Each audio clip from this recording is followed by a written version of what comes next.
আজ যদি আমি বলি চিংড়ি ছাড়াই চিংড়ির স্বাদ, বিশ্বাস করবেন? নমস্কার বন্ধুরা, আমি মাটির দিনলিপি ব্লগস থেকে অনিকা। আজকে এমন একটা রেসিপি নিয়ে এলাম যেটা আমি নিজেও আগে কখনো ট্রাই করিনি, কিন্তু রান্নাঘরে দাঁড়িয়ে হঠাৎ মনে হলো একবার নতুন কিছু করলে কেমন হয়। আজকে আমি ট্রাই করছি একটা একদম অন্যরকম রেসিপি। এর নাম দিয়েছি প্রন বাটার রাইস। কিন্তু এখানে একটা টুইস্ট আছে। এই রাইসে কিন্তু একটাও আস্ত চিংড়ি নেই। হ্যাঁ, ঠিকই শুনেছেন।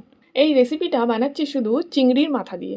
আমাদের বাড়িতে তো প্রায়ই চিংড়ির মাথা ফেলে দেওয়া হয়, কিন্তু আমার সবসময় মনে হয় এই মাথার মধ্যেই তো আসল ফ্লেভার লুকিয়ে থাকে। প্রথমে কড়াইয়ে ভালো করে বাটার গরম করলাম। তারপর সেই বাটারে চিংড়ির মাথাগুলো দিয়ে দিলাম। বন্ধুরা, এই সময় যে গন্ধটা বেরোয় না, পুরো রান্নাঘরটাই ভরে যায় একটা আলাদা রকমের চিংড়ির ফ্লেভারে। মাথাগুলো ভালো করে ভেজে নিয়ে আমি সেগুলো তুলে নিলাম, কারণ আমাদের দরকার শুধু তার ফ্লেভারটা। এবার সেই একই বাটারেই ঢুকলো ভাত।